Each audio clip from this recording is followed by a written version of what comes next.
Mga idol, dito naman tayo ngayon mga idol. Matagal tayong hindi nakapag-upload ng video mga idol.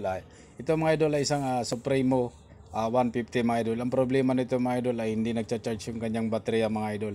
Na-check ko na yung lahat ng wire niya mga idol. Okay naman yung mga wire niya lahat mga idol.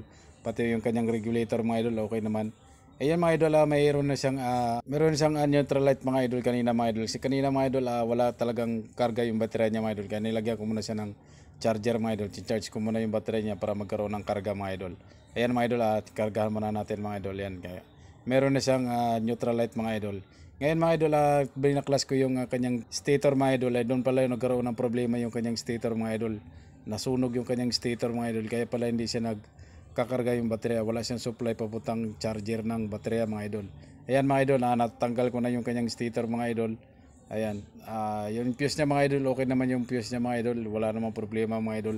Yun lang tagal nagkaroon ng problema niya mga idol doon sa may kanyang stator mga idol, nagkaroon ng sunog kanyang stator.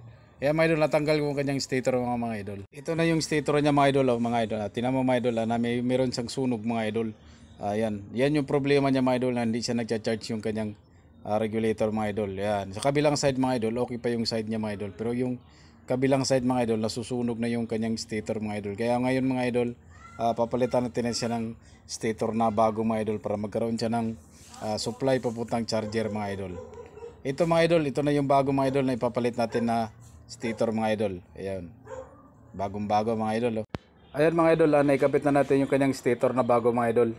Ayan, ganyan lang ni itsura mga idol pag bago talaga mga idol. Oh. Ayan mga idol, nagkapitan natin yung sticker mga idol. Nalanda rin siya mga idol, meron na sa supply mga idol. At ito rin tatapos ang ating video mga idol. Maraming salamat mga idol.